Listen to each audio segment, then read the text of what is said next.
Good morning students. In the previous video of chapter coordination compounds, we have studied various basic terms related to it.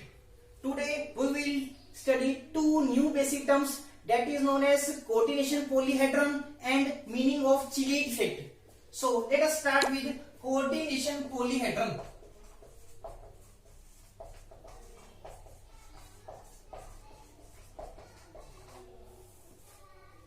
Last video में बेटा हमने coordination sphere पढ़ा था।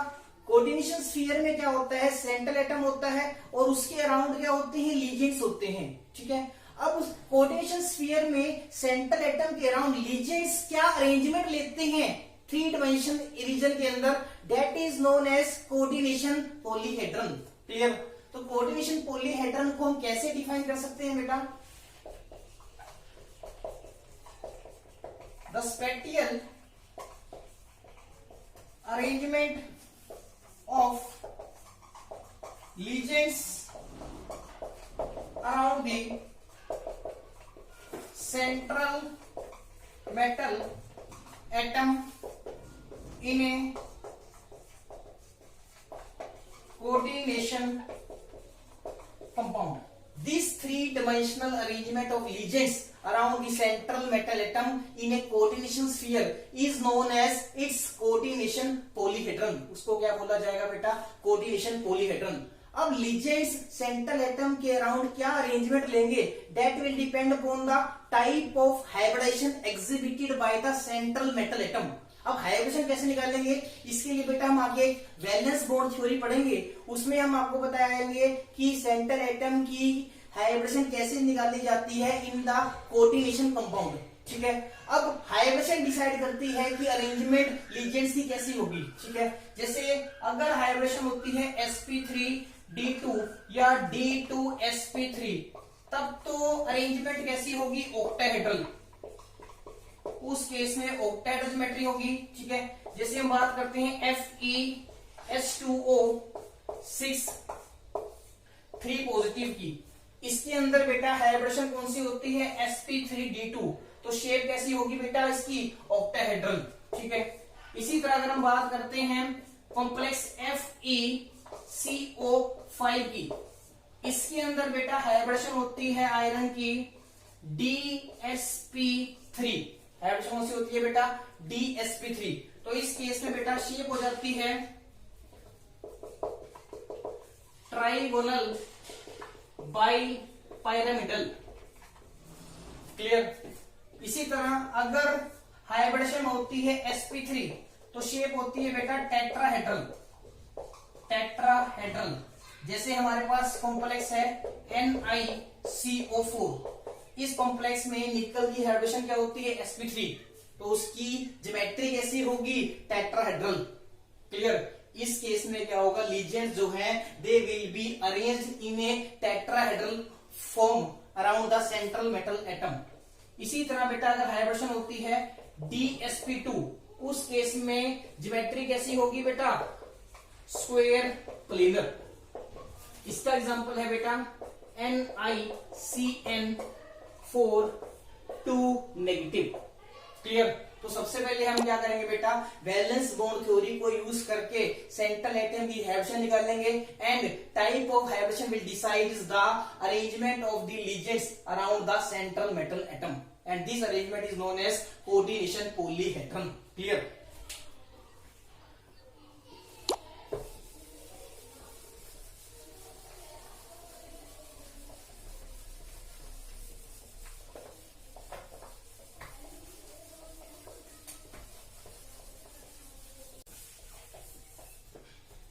Next is Chillet effect. Chelate effect क्या कहता है बेटा कि कॉम्प्लेक्स जिसमें चिलेटिंग लीजेंड्स प्रेजेंट होते हैं, that complexes are more stable than similar complexes in which simple ligands are present. Means ऐसे कॉम्प्लेक्स जिसमें चिलेटिंग लीजेंड है वो ज्यादा स्टेबल होंगे as compare to the corresponding complexes in which simple ligands are present.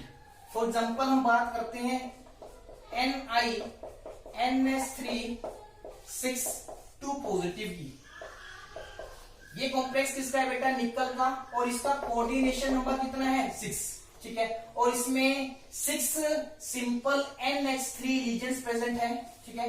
दूसरी तरफ एक complex और देखते हैं, NiEN3 2 पॉजिटिव, ठीक है, ये भी निकल का कॉम्प्लेक्स है, और इसमें निकल का कोऑर्डिनेशन नंबर कितना है, 6, इसमें भी कोऑर्डिनेशन नंबर कितना है, 6। बट डिफरेंस क्या है, इसमें तो जो NH3 लग रहा है दैट इज सिंपल लीजेंड, इसमें सभी सिंपल लीजेंड्स हैं, ठीक है, और इसमें क्या है बेटा, चिलेटिंग लीजेंड्स, इसमें क्या है, चिलेटिंग लीजेंड्स। लास्ट वीडियो में आपको बताया था कि चिलेटिंग लीजेंड्स क्या होते हैं। चिलेटिंग लीजेंड्स वो होते हैं जब वो सेंट्रल एटम के साथ कंबाइन करते हैं, एक रिंग टाइप स्ट्रक्चर बनाते हैं, ठीक है। हमने एग्जांपल पढ़ा था EN का, EN is a chelating legend, ठीक है।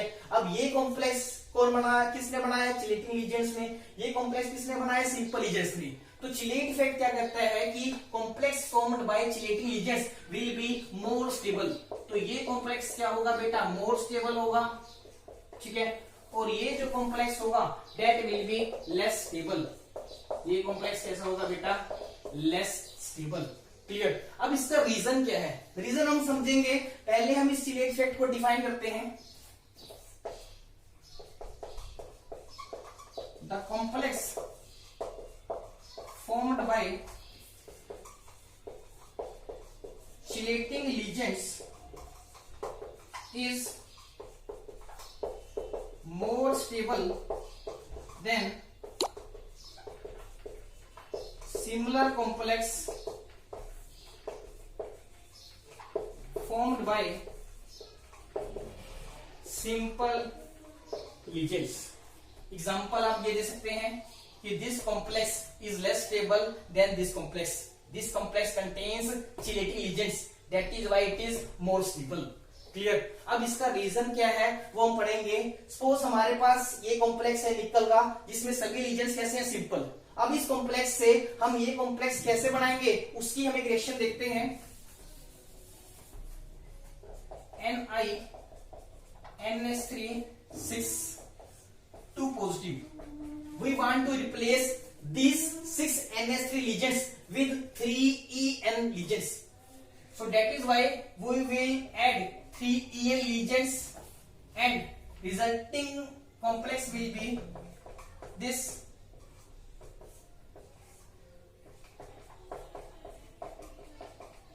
Now let us find number of particles on both sides of the reaction.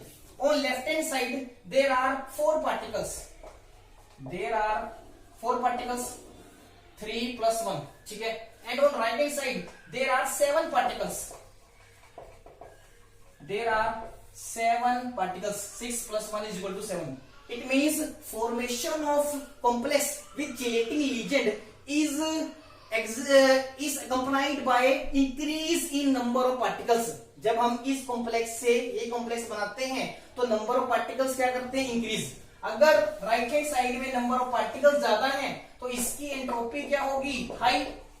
इसकी एंट्रोपी क्या होगी, हाई होगी, because entropy is a measure of randomness. Particle जितने ज्यादा होंगे रेंडमनेस उतनी क्या होगी, ज्यादा, ठीक है। और इस कॉम्प्लेक्स की एंट्रोपी क्या होगी, less, because on left hand side number of particles are less.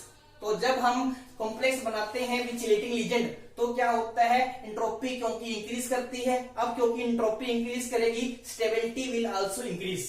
तो यहाँ पर हाई एंट्रोपी है and that is why high stability will be there. Clear.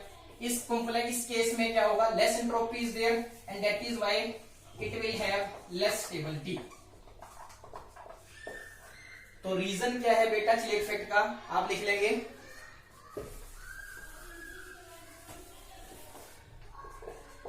Reason: the increase in stability of complex with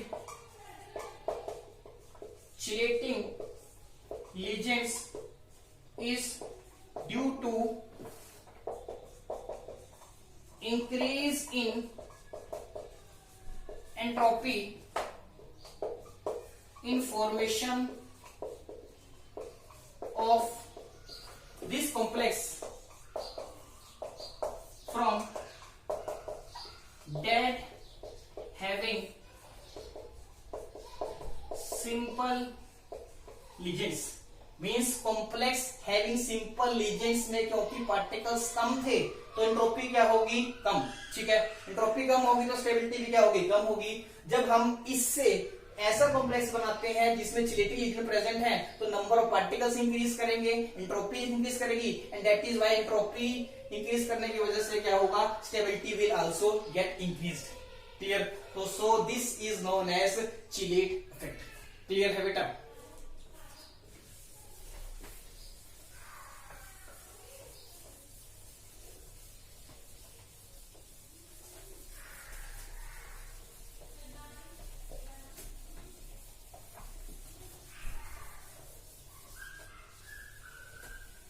Next topic is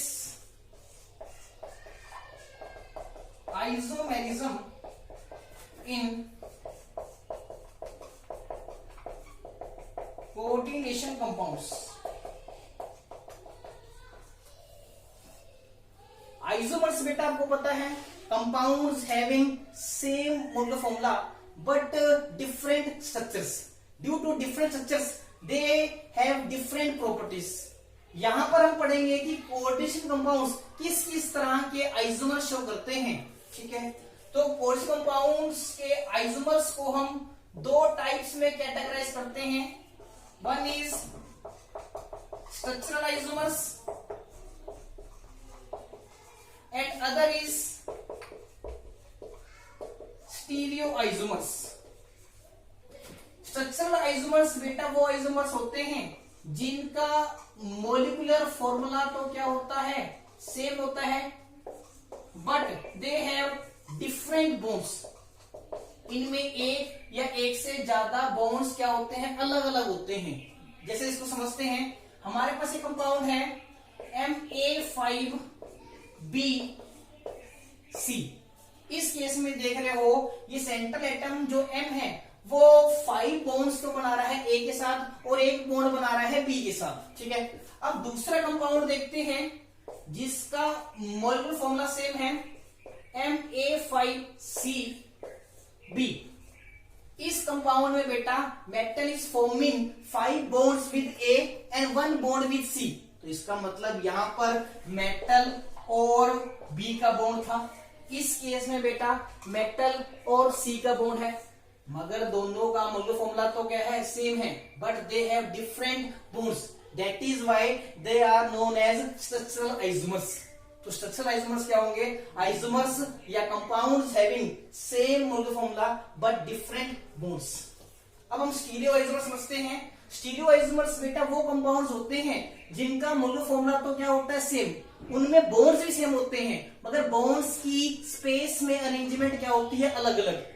इस case में तो एक case में तो क्या होगा, बॉन्ड लेफ्ट हैंड साइड पे होगा और दूसरे केस में हो सकता है कि बॉन्ड राइट हैंड साइड पे चला जाए। ठीक है, तो इस केस में क्या होगा बेटा, सेम मॉलिक्यूलर फॉर्मूला होगा, सेम बॉन्ड्स होंगे, but spectral arrangement, spectral means 3 dimensional arrangement, but spectral arrangement of bonds is different. इसको हम समझते हैं। सपोज हमारे पास एक कॉम्प्लेक्स है Ma2BC। इसमें लीजेंड्स की मेटल के अराउंड अरेंजमेंट कैसी है, लाइक दिस। हम सपोज करते हैं कि इसका स्टीरियो आइसोमर कौन है,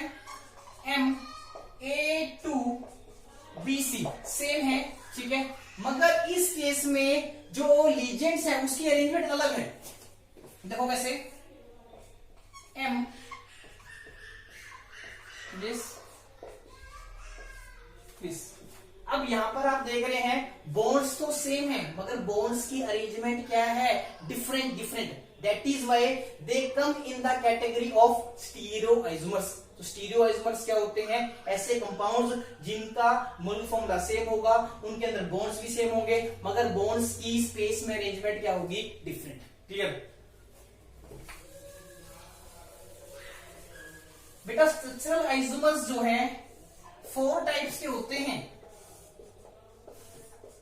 one is ionisation isomers, second is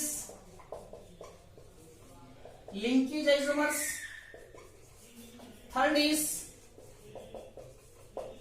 solvate isomers and last is coordinate isomers. Coordinate isomers. इसी तरह बेटा स्टीरियो आइसोमर्स भी 2 तरह के होते हैं। One is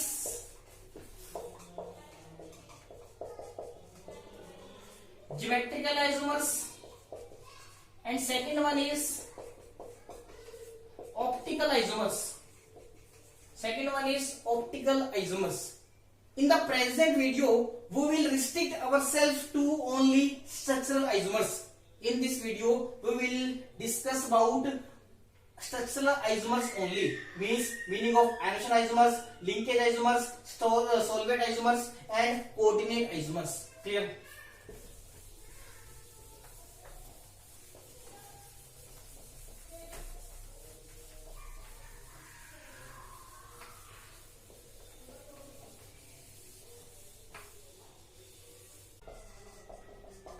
ionisation isomers. Ionisation isomers ऐसे आइसोमर्स होंगे जिनका मोलिकुलर फॉर्मूला तो क्या होगा? सेम होगा, बट वो सॉल्यूशन में जाने के बाद डिफरेंट आयंस प्रोड्यूस करेंगे। ठीक है, जैसे हम एग्जांपल लेते हैं CONH3 5Br SO4 and CONH3 5SO4Br। Clear? These are ionisation isomers. देखो कैसे, अगर आप इस कॉम्प्लेक्स को वाटर में डालते हैं तो कौन कौन से आयंस बनेंगे?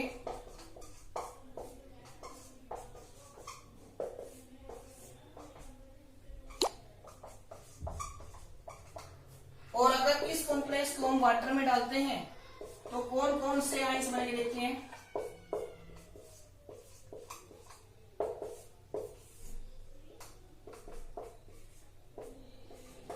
क्लियर? अब इस केस में जो आयंस बन रहे हैं सॉल्यूशन के अंदर, एक तो ये है कॉम्प्लेक्स आयन और साथ में सल्फेट आयंस बन रहे हैं। सेकंड केस में जो आयंस बनते हैं, एक तो ये कॉम्प्लेक्स आयन है और साथ में क्या बनता है? Bromide ions. इसका मतलब ये ऐसे कंपाउंड्स हैं जिनका मोलर फॉर्मूला तो सेम है, but they are giving different ions in solution, so these are known as ionisation isomers. इनको क्या बोलेंगे बेटा? Ionisation isomers. और ये कब अराइज करते हैं? जब एक या एक से ज्यादा नेगेटिव लीजेंड जो है काउंटर आयन के साथ अपनी पोजीशन एक्सचेंज करते हैं। देखो जैसे इस केस में जो ब्रोमीन है इट इज नेगेटिव लीजेंड क्योंकि इसके ऊपर -1 चार्ज होता है। अगले केस में वो क्या हो रहा है? SO4 जो काउंटर आयन है उसके साथ अपनी पोजीशन को क्या कर रहा है? एक्सचेंज कर रहा है। That is why they are forming ionisation isomers. तो आयोनाइजेशन आइसोमर्स को कैसे डिफाइन करेंगे बेटा? Compounds with same molar formula but give different ions in solution. Solution में आयंस क्या करते हैं? डिफरेंट रिलीज करते हैं। It is releasing sulphate ions in solution and it is releasing bromide ions in solution. इस complex का colour होता है बेटा रेड, इस कॉम्प्लेक्स का कलर क्या होता है? वॉयलेट। अब अगर हमने इन दोनों कॉम्प्लेक्स को डिफरेंशिएट करना है तो हम या तो बेरियम क्लोराइड टेस्ट से करते हैं या हम करते हैं सिल्वर नाइट्रेट टेस्ट से। उसके लिए हम क्या करेंगे बेटा? 2 टेस्ट ट्यूब लेंगे, एक टेस्ट ट्यूब में ये कंपाउंड ऐड करेंगे और एक टेस्ट ट्यूब में ये कंपाउंड ऐड करेंगे। अब उसके बाद क्या करना है? आपने दोनों में ही बेरियम क्लोराइड का सॉल्यूशन ऐड करना है। ठीक है, तो जिस टेस्ट ट्यूब के अंदर सल्फेट आयंस होंगे, उसमें क्या होगा, बेरियम 2 पॉजिटिव SO4 2 नेगेटिव के साथ मिलेगा and will form white PPT of barium sulphate.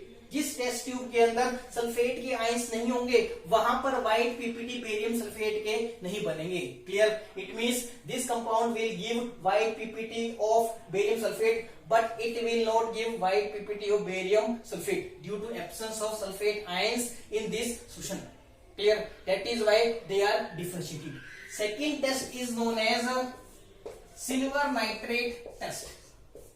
इस टेस्ट में भी आपने क्या करना है, दो टेस्ट ट्यूब लेने हैं, ठीक है। एक टेस्ट ट्यूब में आपने ये कॉम्प्लेक्स ऐड करना है, दूसरे टेस्ट ट्यूब में आपने ये कॉम्प्लेक्स ऐड करना है, दोनों में ही सिल्वर नाइट्रेट का सोल्यूशन ऐड करना है। तो जिस सोल्यूशन के अंदर ब्रोमाइड आयंस होंगे उस केस में तो क्या होगा, Ag positive will combine with Br negative to form yellow white PPT of AgBr। Means second test tube के अंदर तो येलो व्हाइट पीपीटी बनेंगे AgBr के, मगर फर्स्ट टेस्ट ट्यूब में these PPT will not form, क्योंकि इस सोल्यूशन के अंदर ब्रोमाइड आयंस क्या है, absent. These two tests makes us conclude that these two covalent compounds give different ions in solution. Clear?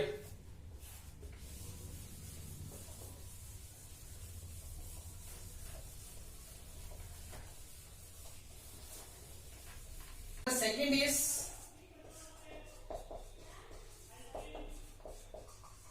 linkage isomers.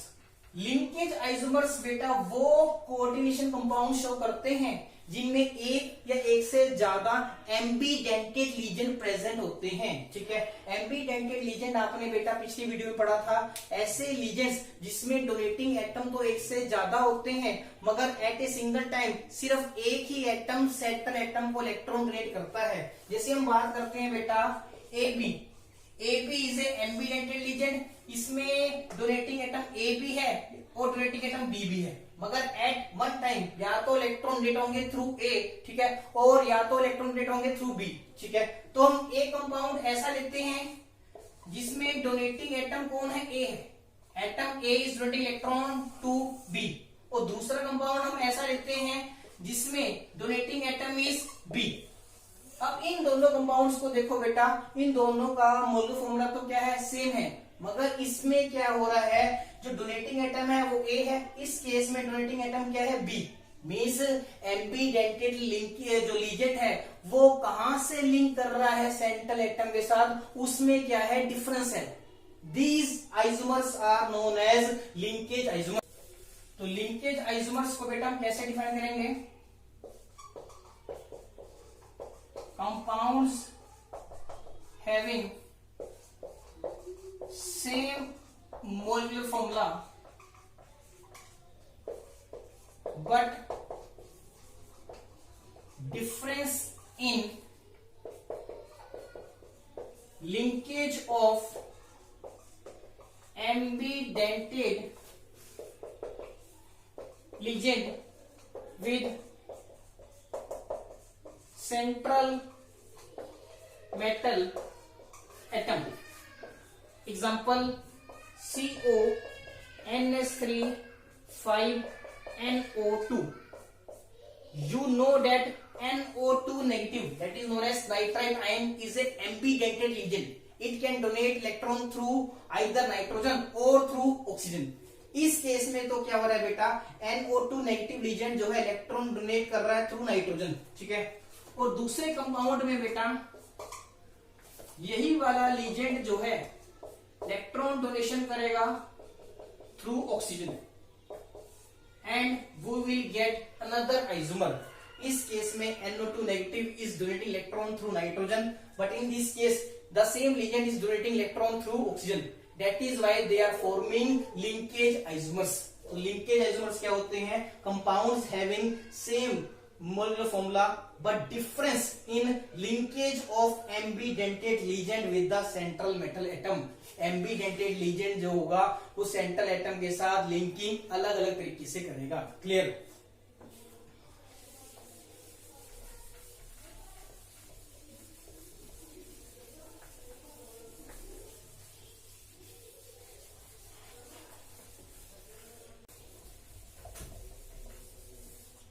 Third one is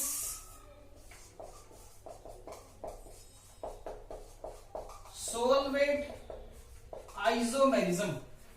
इसको समझने से पहले इसको डिफाइन करते हैं। Compounds having same molecular formula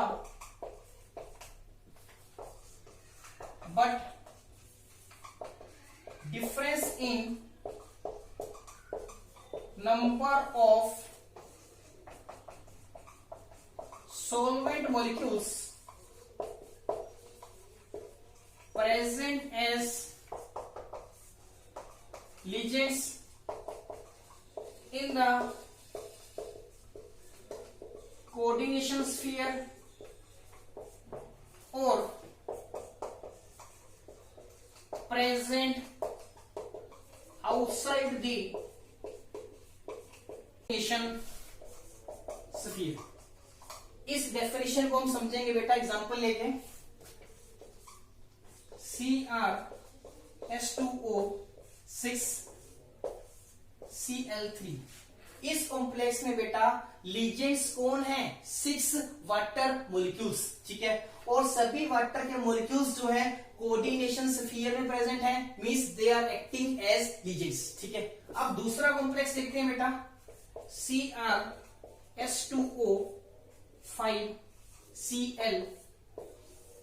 Cl2H2O। इस कॉम्प्लेक्स में बेटा क्या हुआ, एक सोलवेंट का मॉलिक्यूल कोऑर्डिनेशन स्फीयर के बाहर चला गया। मींस पहले वाले कॉम्प्लेक्स में तो 6 के 6 लीजेंड्स कौन थे? Solvent molecules.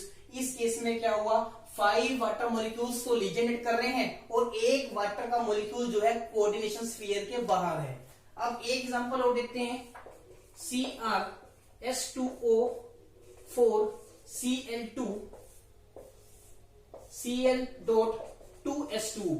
इसमें क्या हुआ बेटा, 4 सोलवेंट के मॉलिक्यूल्स तो लीजेंड कर रहे हैं मगर 2 सोलवेंट के मॉलिक्यूल्स कोऑर्डिनेशन स्फीयर से बाहर हैं। अब इन कॉम्प्लेक्सेस को अगर हम ध्यान से देखें तो they differ in the number of solvent molecules present as ligand और present outside the coordination sphere, is why they are known as solvate isomers, ठीक है। अगर लीजेंड जो है वाटर है, मींस सोलवेंट क्या है, वाटर है, तो उस केस में हम सोलवेट आइसोमर्स को क्या बोलते हैं? Hydrate isomers. क्या बोलते हैं बेटा? Hydrate isomers. क्लियर है बेटा? क्या बोलेंगे उनको? Hydrate isomers. अगर सोलवेंट का मॉलिक्यूल वाटर है then solvate isomers will be known as hydrate isomers. Clear है?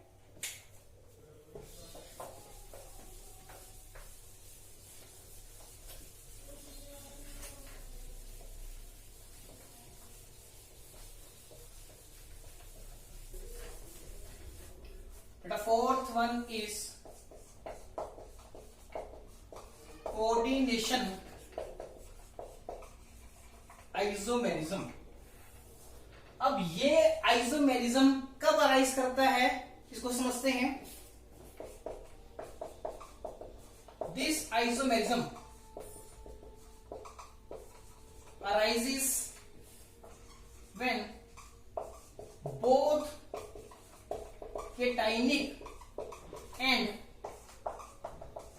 anionic part of coordination compound is in complex form and there is change in coordination sphere of two central metal atoms। Clear? इस definition को हम समझेंगे। Consider this complex.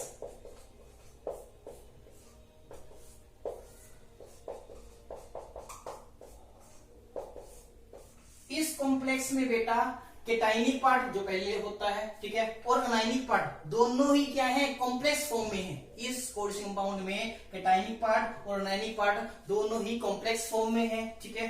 और cobalt का जो coordination sphere है उसमें NH3 के रीजेंट्स हैं, ठीक है। और क्रोमियम का जो कोऑर्डिनेशन स्फीयर है उसमें क्या है, Cn के रीजेंट्स हैं। इस केस में बेटा क्या होगा, कोबाल्ट का कोऑर्डिनेशन स्फीयर कौन ले लेगा, क्रोमियम, और क्रोमियम का कोऑर्डिनेशन स्फीयर कौन ले लेगा, कोबाल्ट। मींस दोनों के कोऑर्डिनेशन स्फीयर में एक्सचेंज होगा, चेंज होगा, ठीक है। तो सेकंड कॉम्प्लेक्स क्या बनेगा, Cr मींस कोबाल्ट का जो कोऑर्डिनेशन स्फीयर है वो कौन लेगा, क्रोमियम, और क्रोमियम का कोऑर्डिनेशन स्फीयर कौन लेगा, कोबाल्ट, ठीक है।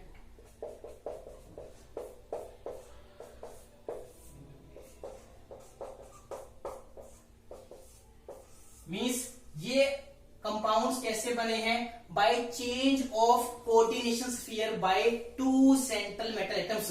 कोबाल्ट का कोऑर्डिनेशन स्फीयर किसने ले लिया, क्रोमियम ने, और क्रोमियम का कोऑर्डिनेशन स्फीयर किसने ले लिया, कोबाल्ट ने। This type of compounds are known as coordination isomers. These are known as coordination isomers, and the phenomena exhibited by these compounds is known as coordination isomerism.